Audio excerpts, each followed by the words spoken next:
Well, I'm Mike Lessiter. We're here in Marshfield, Wisconsin today with Chris Heikenen of H&S Manufacturing.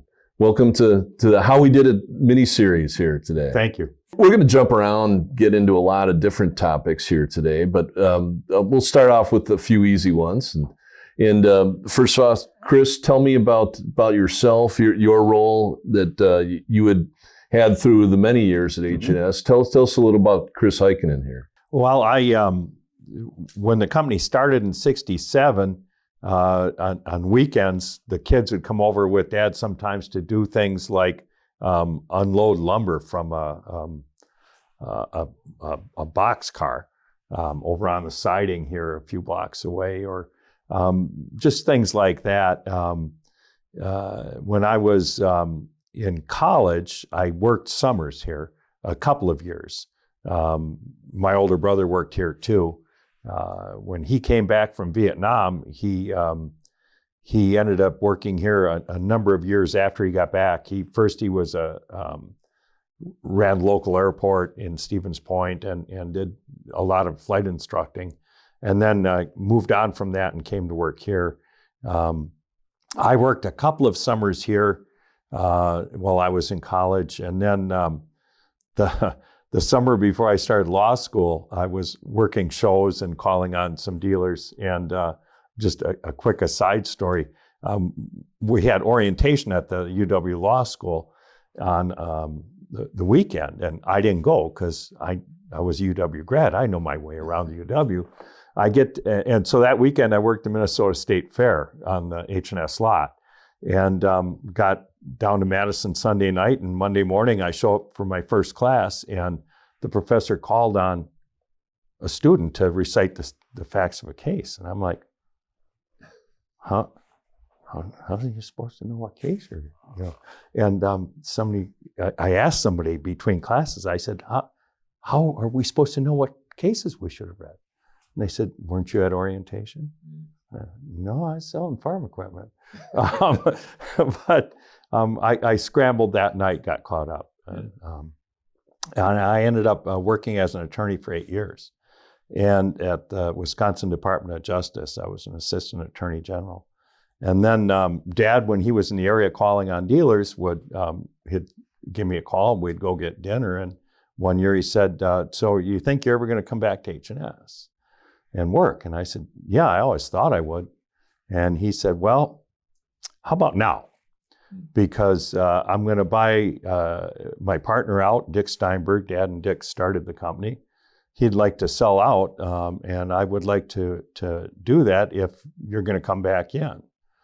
And I said, well, I need to think about it. I was engaged to be married, and I said, I'll need to talk to Evelyn. And about 5 minutes later, I said, no, she'll be fine with it. I said, yeah, I'm ready. All right. What year was that? 86. 86, okay. Yep. So at 86, did you then move back to this area? Or Well, I started out on the road just calling on dealers, so we continued to live in Madison for several years, and Evelyn was working down there.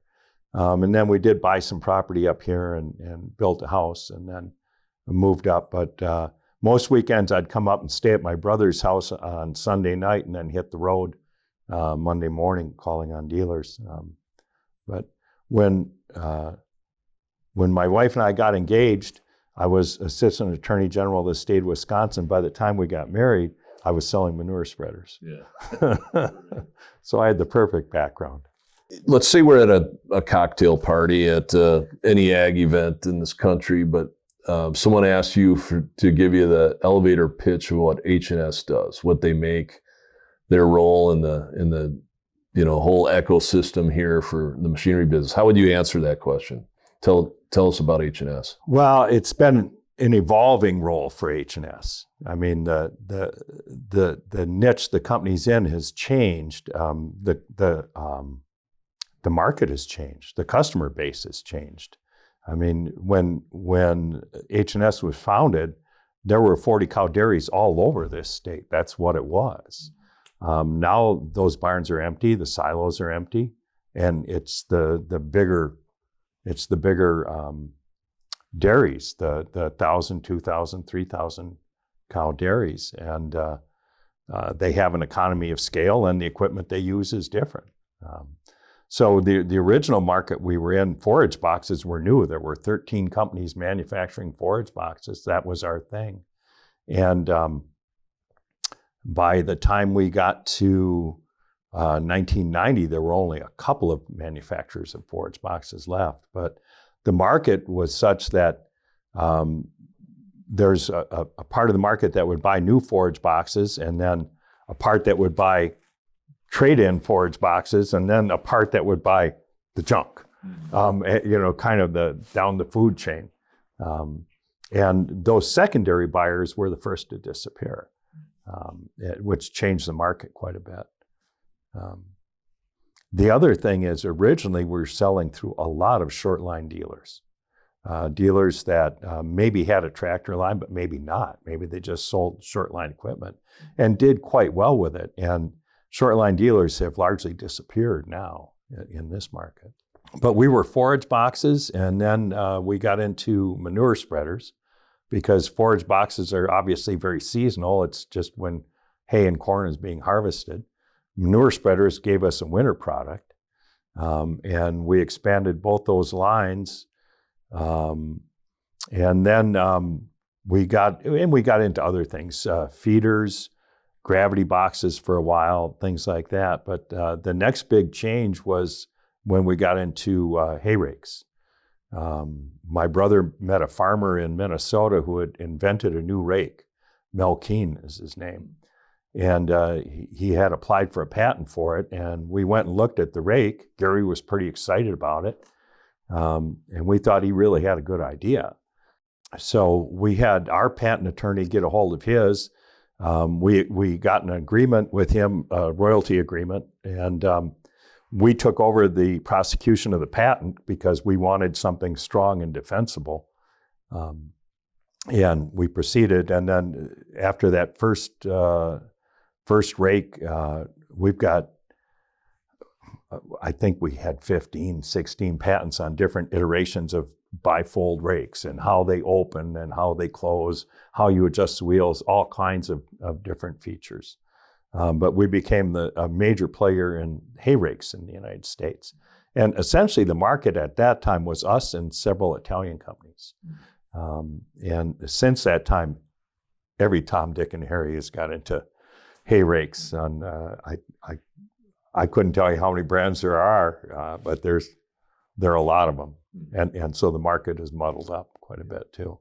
I had the pleasure of meeting your dad on a couple occasions. I remember best conversation I'd had with him was at the Dairy Expo, and I can't even remember what year that would have been, but I did get to meet Lori a little bit. But maybe we could start by talking about the how and why of the founding of H&S, why he got into this business. Can you share that story?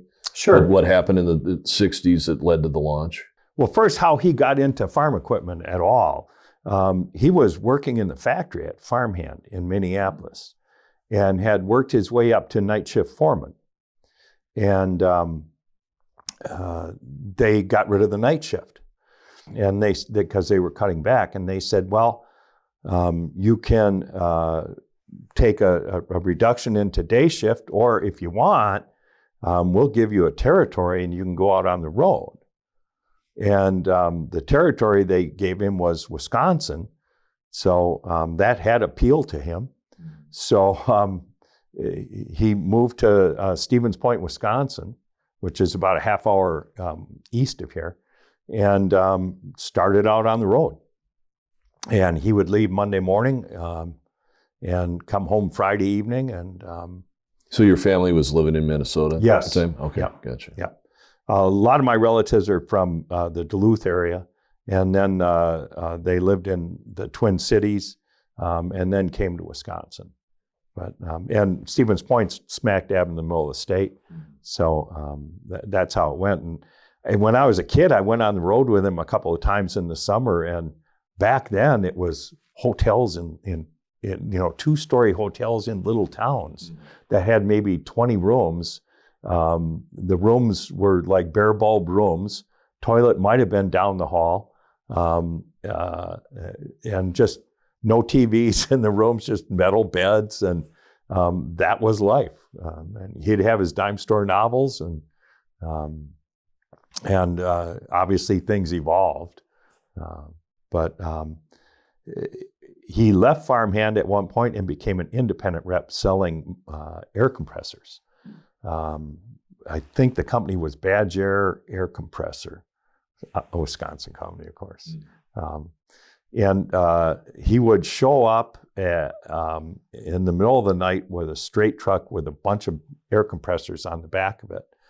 Roused us kids. We'd go out in the garage and we'd have to put the tires on and put the belts on and mount the handles. They were kind of kitted down. And then he would load them into a van, and he had a silver trailer behind it that had slots to secure these air compressors in. And he'd hit the road peddling them. And I remember when he left farmhand, we were all terrified. It was like, well, wait, what if you don't sell any? I mean, you're not going to have a salary? And he believed in himself. That was the cardinal feature of my dad. He was optimistic, believed in himself, believed in others, and was very successful doing that. And went from compressors to different things. Eventually started selling forage boxes for a company called Heikenen. Heikenen was going belly up in a hurry for a number of reasons. And the banks asked my dad to work with them when he would collect checks from dealers to bring them to the bank rather than turn them over to management. And he agreed to do that, got them out of it pretty well. And then when the company went under, they said, look, if you want to start a company to do something similar, we'll give you some financing. And that's when H&S was formed. Dad and Dick Steinberg, actually Gibb Steinberg, Dick's father over in Clintonville, Wisconsin, they built the front unloading unit for a forage box, the metal part that the mechanical is in. They would sell that to Heikenen and then later to H&S to build the forage box and market it.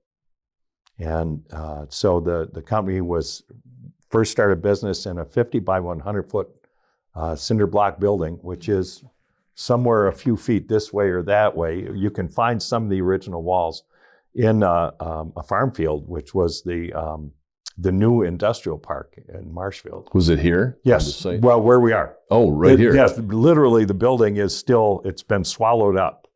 They would bring a wagon in the back door of the plant and they would start building the box, set the unloading unit on the front, and then it would roll out the front door. And I think back then a box was like $800. They were 14 feet long, 2-beater, not 3-beater with a roof. They had some funding from the bank, but not enough. So when Dad would go out and write orders with dealers, he would have to get half the money up front. So he already had a relationship with a lot of these dealers, and they were willing to do that. Which is really pretty remarkable when you think about it. That's trust in him. Yes. Personally. Yep. Right? And it was a brand new startup company, and there are no guarantees there. You know, the first person Dad hired was Ted Shanehair, Kim's father. The two of them were pretty much the show. Obviously other people came in. And he bought Dick out in '86. And the main reason for doing that, Steinberg Manufacturing was making a pretty good margin and then selling it to H&S, which was also trying to make a margin. And there just wasn't room for two companies to be making the kind of margin that was. So the two were consolidated. And actually, it was a consolidated financial statement, but that's also when I came to the company. And I thought we should run the two companies as a wholly owned subsidiary, a parent and sub, because the thing that was happening in this industry, anybody that was around at the time realized it was a liability crisis. Products liability was going wild. Steinberg Manufacturing had a liability tail that went back 10 or 15 years longer than H&S needed. So there was no reason to take on that extra liability if it could be avoided. So that's what we did. We didn't consolidate the two into one company. The merger was in 8 or 9 years ago.